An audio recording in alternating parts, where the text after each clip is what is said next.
Y el próximo domingo, 34,8 millones de colombianos irán a las urnas para refrendar el histórico acuerdo de paz firmado entre el gobierno de Juan Manuel Santos y las Fuerzas Armadas Revolucionarias de Colombia. Un documento que abre paso a una nueva era política en Colombia tras 52 años de conflicto armado y del cual queremos conversar con el ministro de Relaciones Exteriores, Heraldo Muñoz. ¿Cómo está? Muy bien, buenas tardes.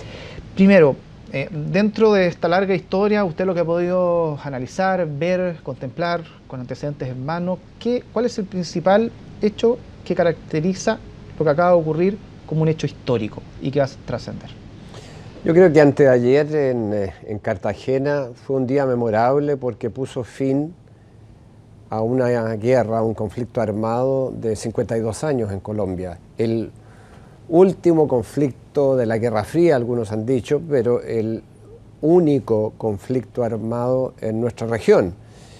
Y por eso que es tan significativo, porque estuvieron 15 presidentes, varias decenas de cancilleres y otros ministros, secretarios generales de Naciones Unidas, la directora general del Fondo Monetario Internacional, bueno, un conjunto de líderes y autoridades que fueron a saludar este hecho y este día memorable donde el gobierno colombiano y la guerrilla de las FARC se ponen de acuerdo en un entendimiento de paz definitivo que tendrá que ser refrendado, como tú dices, el día domingo.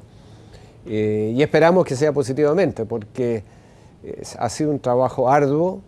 Chile afortunadamente ha sido parte de este proceso como país acompañante, conjuntamente con Venezuela, con Cuba y con Noruega. Y hemos hecho todo lo posible para que se haya llegado a este punto, no solo ahora en nuestro gobierno, sino que en el gobierno pasado del presidente Piñera y ahora con la presidenta Bachelet, con un impulso nuevo para ayudar de la manera más proactiva y constructiva posible a lo que finalmente se ha concordado y que se ha refrendado en esta realmente muy emocionante ceremonia que presenciamos. Había gente que eran familiares de víctimas de la guerra y que estaban llorando, pero esta vez llorando de felicidad porque finalmente se había llegado a un acuerdo que va a impedir que más gente muera o desaparezca o sea desplazada. Las cifras de este conflicto en Colombia son realmente impresionantes, 220.000 muertos, 7 millones de personas desplazadas, 45.000 se estima las personas desaparecidas, de modo que yo creo que por eso se dice que es un día histórico, pero realmente decir día histórico no refleja realmente todo el contenido. Y ministro, acá hay un hecho bien particular en donde muchos señalan que se empieza a construir una nueva historia en Colombia, y está claro con lo ocurrido. Pero hay más de 200.000 familias 220.000 familias, claro, que perdieron a sus familiares y que el dolor lo tienen ahí viviente. Para poder llegar a este acuerdo se tuvo que ceder y se tuvo que perder. A su juicio, ¿qué se gana y qué se pierde después de esto que se vivió? Bueno, en las conversaciones en La Habana hubo un momento muy dramático que fue cuando las víctimas se encontraron con los guerrilleros, y víctimas de ambos lados, víctimas también de personal vinculado a las Fuerzas Armadas, los paramilitares. Y lo impresionante fue la capacidad de esas personas de perdonar y de visualizar el futuro. Como en todo acuerdo de paz complejo, después de un conflicto armado tan prolongado, ¿qué se pierde? Bueno, hay cosas que no son perfectas. Todo acuerdo de paz es por naturaleza imperfecto porque tiene que ser dos partes contendientes que se ponen de acuerdo y algo tienen que ceder, de lado y lado. Unos deponen las armas, los otros deponen la estrategia de derrotar militarmente a una fuerza armada insurgente que no lograron derrotar. Y por lo tanto, más que lo que se pierde, yo creo que es lo que se gana. Lo que se gana es que no haya más muertes, que no haya más desaparecidos, que no haya más desplazados y la oportunidad de la región de beneficiarse porque un país que puede crecer más le ayuda al resto de la región. Un país que ya no tiene un conflicto armado va a visibilizar mejor a América Latina en el mundo. De modo que hay algunos aspectos que han sido criticados del acuerdo, por ejemplo, este esquema de justicia transicional. que permite que aquellas personas que han estado involucradas en crímenes de guerra o crímenes de lesa humanidad, si confiesan esos crímenes, van a tener penas de restricción de libertad entre 5 y 8 años. En tanto, quienes no lo hagan y se compruebe que estuvieron involucradas en estos crímenes, pueden tener penas efectivas de cárcel de hasta 20 años. Y algunos dicen que eso es demasiado poco para la naturaleza de los crímenes. Es que eso, ¿cómo se garantiza que esto perdure en el tiempo?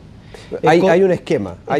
¿Cómo se garantiza? Porque claramente lo que hablemos ahora, no necesariamente el mundo político, social, lo va a interpretar de la misma manera quizás 20 años más. Es cosa de ver nuestra historia reciente, es cosa de ver los tratados con nuestros vecinos, es cosa de ver una serie de otras cosas que llevan a que la historia con el tiempo cambie. A su juicio, ¿cuáles son los puntos claves acá para que esto se garantice en mediano y largo plazo? En primer lugar, hay una comisión de verificación de carácter nacional e internacional que se crea por Naciones Unidas mediante una resolución del Consejo de Seguridad. Chile va a ser parte de esa comisión como uno de los países acompañantes de este proceso. Y habrá una cantidad importante de observadores militares, muchos de ellos desarmados, que van a estar justamente en terreno. Ya están en terreno algunos de ellos. Chile va a ser parte de esta misión observadora y ya tenemos 21 militares en terreno que están cerca de las zonas de agrupación donde van a llegar los guerrilleros a entregar las armas y a transitar a la vida civil. De modo que esta comisión, y Chile llegará a unos 75 efectivos que vamos a tener en Colombia. Esta comisión, que contribuye en muchos países, va justamente a observar y verificar que se cumpla lo acordado. Y se crean una serie de instancias institucionales. Por ejemplo, se crea un tribunal especial, una justicia especial con incluso jueces y asesores internacionales para ver toda esta cuestión de la justicia transicional.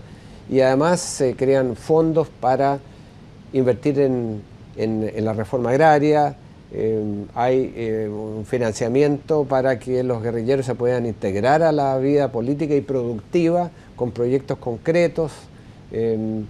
Y por cierto, también está la dimensión política de la inserción en la vida política, la creación de un partido político para que, dejando las armas, y hay un plazo de 180 días.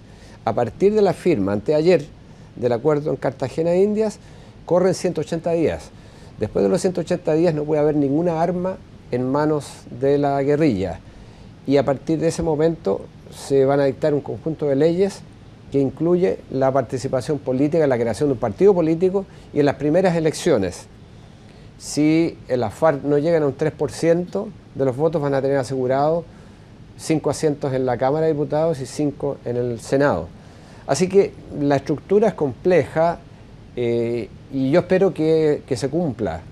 ¿Cómo se ha cumplido en otros países? Porque si uno mira a Centroamérica, las guerras civiles que hubo en Centroamérica, hoy día vemos que esos países gozan de democracia, son democracias imperfectas porque en situaciones diversas de subdesarrollo, causas estructurales, pero la guerrilla se desarmó, se integró a la política y algunos ganaron elecciones, como Panamá, en el caso de El Salvador. Como Panamá en su minuto.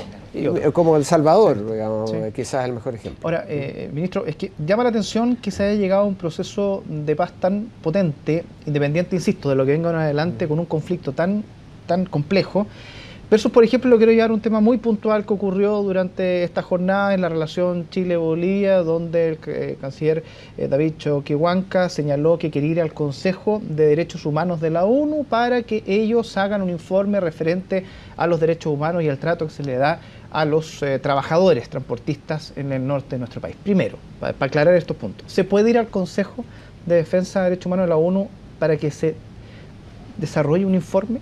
¿Se puede? A ver, primero, el que diga esto el canciller Choquehuanca es un reconocimiento explícito que tienen acceso al mar. ¿Por qué? Porque está hablando de los supuestos derechos que serían violados de los camioneros bolivianos que tienen acceso porque llegan con mercaderías. Entonces lo que le está diciendo el canciller Choquehuanca al Consejo de Derechos Humanos de Naciones Unidas, sí tenemos acceso, pero queremos que nos mejoren el acceso y nos investiguen algo que no corresponde llevar al Consejo de Derechos Humanos, porque es materia de libre tránsito. Y no hay que abusar de las instituciones internacionales. Por eso que Chile presentó una nota de protesta al presidente del Consejo de Derechos Humanos y por eso que se acercaron numerosas delegaciones a nuestra embajadora en Ginebra, la sede del Consejo de Derechos Humanos, a solidarizar con Chile y a expresar su asombro frente a esta intervención del gobierno boliviano que hace mal uso de una instancia que está dedicada a los temas de derechos humanos, no de libre tránsito, no de aduanas, no de cuestiones relativas al acceso al mar real que tiene Bolivia. ¿El canciller cuando escucha esto qué le provoca? Mire, ya no me provoca sorpresa, porque estamos acostumbrados a casi cualquier cosa por parte del gobierno boliviano. Le voy a decir algo que me dijo un canciller latinoamericano. En la próxima, Bolivia va a ir a la reunión de los Rotarios Internacionales, o el Club de Leones, para llevar su aspiración. Entonces ya estamos acostumbrados, pero por supuesto que no vamos a dejar pasar el abuso de las instituciones internacionales y haremos nuestros planteamientos firmes pero serenos, ¿no? Ahora, de lo que se trata aquí al final de cuentas es de la falta de respeto a la Corte Internacional de Justicia, porque Bolivia optó por llevar unilateralmente su aspiración marítima a la Corte Internacional de La Haya. Y resulta que ventila el tema en todos los foros internacionales, lo que va en contra de lo que está establecido en el reglamento de la Corte. Si usted me trae un asunto, no lo lleve a otros foros internacionales, dice el reglamento.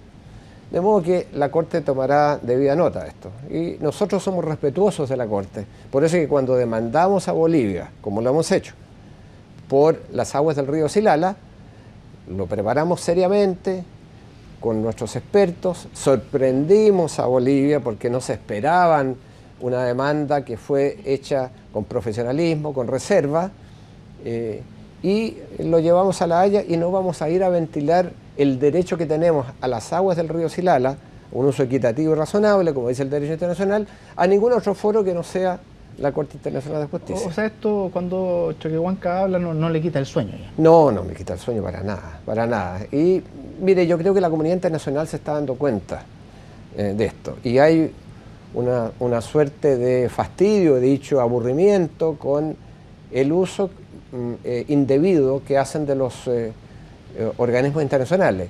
Ya están acostumbrados, ya viene. De modo que no nos afecta en tanto tenemos resguardados nuestros derechos soberanos. Y eso es lo que importa. Lo demás es lamentable porque debiéramos estar con Bolivia en otro plano, buscando integración efectiva, en vez de la hostilidad que hay desde el gobierno boliviano hacia Chile, que nos aleja. Y la mejor demostración de que los derechos de los bolivianos son plenamente respetados, porque si no habrían informes, habrían denuncias, es la enorme cantidad de inmigrantes bolivianos que viven en nuestro país como su segunda patria. Y yo lo veo a cada rato. Estuve hace poco en mi escuela de Estación Central y fui a hacer una clase, me pidieron que hiciera una clase. Resulta que más del 50% de los estudiantes son extranjeros y una buena parte son bolivianos. Y el cariño que me recibieron como ex alumno de la Escuela República de Colombia, se llama número 46 de Estación Central, de Bascuñán, esquina de Grajales, fue enorme. Y esa gente que está de inmigrante en nuestro país aprecia lo que hemos hecho con ellos de recibirlos cariñosamente. De modo que estas agresiones verbales de Bolivia ya nos resbalan porque estamos casi lamentablemente acostumbrados a ellas. Y desde un punto de vista más técnico, entonces, ¿no correspondería ir al Consejo entonces? No corresponde. No corresponde que ellos presenten el ningún tipo de reglamento, acción. bueno, lo pueden hacer y de hecho ya lo hacen y probablemente lo van a continuar haciendo, no es ninguna novedad. Pero tampoco nosotros vamos a dejar pasar las agresiones verbales y le vamos a informar a la comunidad internacional de lo que se trata. Y yo creo que nos están dando una muy buena entrada al llevar al Consejo de Derechos Humanos el supuesto maltrato a los camioneros bolivianos, porque lo que significa para la comunidad internacional, entonces, pero si los camioneros bolivianos están en Arica, quiere decir que tienen acceso al mar.